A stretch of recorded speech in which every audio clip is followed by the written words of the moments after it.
Population health and environment working together. Integrated population health environment projects are improving the lives of women and families around the world. The lives of women like Rukia. Like many rural women, Rukia faces challenges providing for her family and keeping her family healthy. And diminishing natural resources are making this more difficult. Rukia lives in a small agricultural village in Tanzania, which borders Sadani National Park. For many generations, coastal families have been dependent on fishing for food and income. But overfishing and the use of unsustainable fishing methods now threaten this way of life. In the inland villages around Sadani National Park, poor farming practices and recurrent drought make it hard for farmers to make a living and feed their families. And the small amount of fertile land outside of the park must be divided among the growing number of families who want to grow crops, making many plots too small to support a household. After providing for the household's immediate needs, such as food, water, fuel, and childcare, women like Rukia often have little time or resources available to access health services for themselves or their children. Basic health services that many women want, such as maternal and child health services and access to family planning, are out of their reach. For women who want to delay or space their pregnancies or don't want to have any more children, lack of family planning programs can result in early childbearing, unintended pregnancies, and larger than desired family sizes. Communities are affected too. Large families mean that the local population has grown, and with it so have the demands on local resources, including land, fuel wood, building materials, and fish. These challenges that women like Rukia face are all connected, making it difficult to address any one of the problems alone. Health, livelihoods, food security, environment, and population are all important pieces of this puzzle. In response to these interrelated challenges, many organizations have developed integrated approaches that respond to the health, livelihood, and environment needs of communities. This approach is often called Population, Health, and Environment, or PHE. PHE initiatives use integrated approaches to improve access to health services, including voluntary family planning and reproductive health, while helping communities to manage natural resources and conserve the critical ecosystems on which they depend. The PHE approach has been tested by environmental and health organizations in diverse locations across multiple continents, and the dots on this map mark PHE projects conducted over the last several years. These projects have proven effective for improving the lives of people in a variety of ways. PHE projects often work with people beyond the reach of health systems in remote and hard-to-reach areas. They have proven to be more effective than single-sector efforts, saving organizations and communities time. They are often more responsive to people's priority needs, thus gaining greater community support. And they often lead to greater involvement of men in health and women in environment and livelihood aspects of projects. Let's travel around the world to 5 projects and see how select results illustrate the benefits of the PHE approach. In southwestern Madagascar, Blue Ventures, a conservation organization working with remote rural communities to protect marine areas, has helped health services reach previously inaccessible and underserved communities. The villages in this area are extremely isolated, and transportation and communication are great challenges. Blue Ventures began working on marine conservation in this area in 2003. Promoting sustainable octopus fisheries, community-based aquaculture, and improved fishing practices. In the course of working closely with communities, Blue Ventures consistently heard from women about their health needs and in particular about the lack of availability of reproductive health services. At the same time, Blue Ventures, along with the community, worried about the long-term sustainability of their work in the face of the rapidly growing coastal population and the growing demand for marine resources. In response, Blue Ventures integrated health initiatives into their existing activities and established the area's first clinic providing women with a variety of health and family planning services. Recent data illustrate the high demand for services in this remote area. The graph shows that contraceptive use increased from only 10% before the project began to 55% by 2013. The Blue Ventures model of building on existing conservation programming to deliver health services allows both the health and conservation messages to reach a larger audience. This integration has also increased their conservation impacts. Through the clinics, the project has built stronger relationships with women and reached them with conservation messages and activities when before women were unlikely to attend local conservation meetings.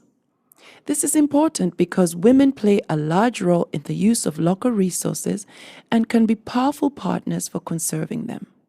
In addition to increasing women's involvement in conservation, PHE projects have successfully increased men's involvement in family planning and reproductive health.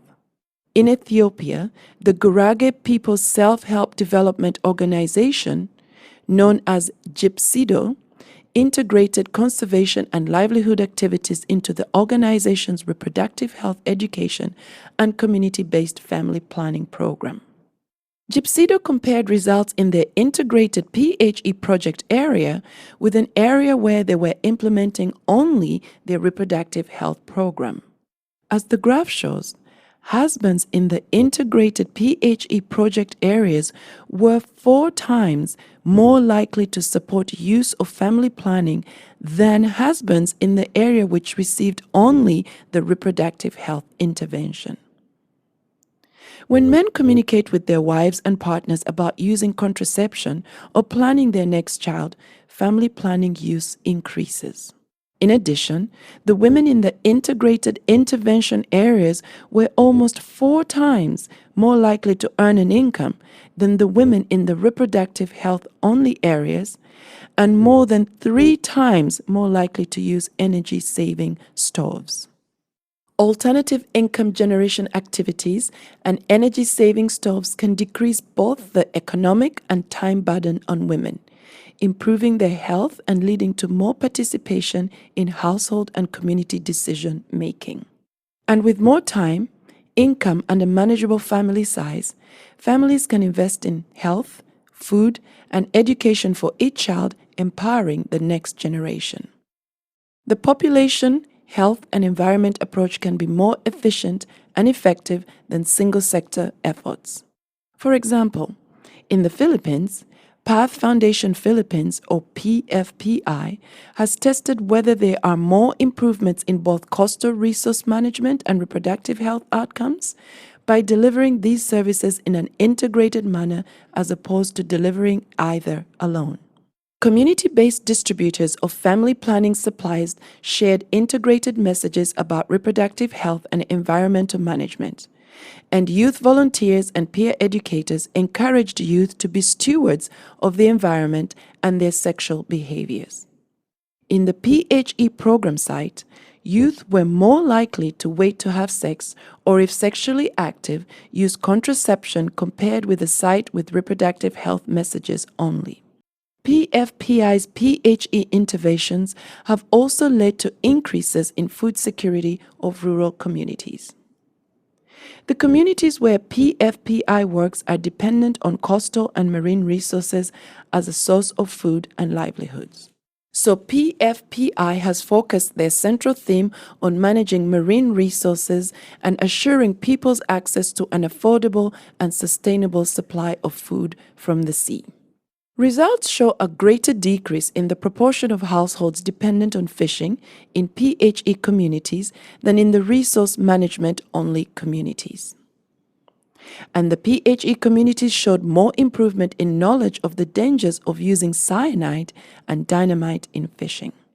Many environmental organizations have found that meeting priority needs of communities by including health and livelihood interventions with their conservation programs increases the support of local communities for biodiversity conservation.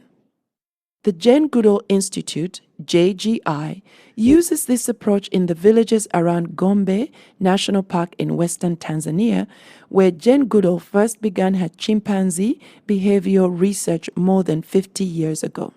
Over time, the forest around the park had been cut down and seriously degraded, largely due to an influx of refugees from neighboring countries. The population had grown more rapidly than the land and natural resources could support, placing increasing pressure on the resident endangered chimpanzees. JGI's community-centered conservation program initially focused on protecting chimpanzees and their habitat by establishing tree nurseries and creating woodlots to slow down the rate of trees being cut down around the park. As they worked with the local villagers, JGI staff learned more about the daily challenges facing the communities, including the desperate need for health and sanitation services. It became clear that long-lasting conservation could only be achieved by also addressing these more immediate needs. JGI was able to mobilize its existing networks to train community-based educators to provide HIV/AIDS prevention and treatment, family planning, counseling and education, and reproductive health services, reaching over 200,000 people with family planning messaging and resulting in over 9,000 people adopting a family planning method. By focusing on health and other livelihood needs, JGI has built trust and strong partnerships with the communities, leading to significant conservation gains, including more than 440,000 acres of community land set aside for conservation. We have highlighted just a few examples, but many PHE projects have demonstrated similar success in addressing complex and connected challenges related to population, health, livelihoods, food security, and environment. Back in her village in Tanzania, Rukia and her community have benefited greatly from the USAID-funded Pwani project, implemented by the University of Rhode Island's Coastal Resources Center. The Pwani project integrates population, health, and environment in the area where Rukia lives. As a peer educator, Rukia educates other community members about the connections between their health and the environment. She demonstrates and teaches women ways to generate sustainable sources of income, and she helps couples plan their families, choose the timing and spacing of their pregnancies, and have the number of children they want. Rukia has improved the health and economic prospects of herself, her family, and her community while protecting the environment upon which they all depend. We've seen examples of how communities are benefiting from the PHE approach. But these projects are reaching a relatively small number of the many families around the world facing these complex and interrelated challenges. Increased support and commitment from policymakers, implementers, funders, and local decision makers will ensure the sustainability and growth of the integrated PHE approach and will improve many more lives.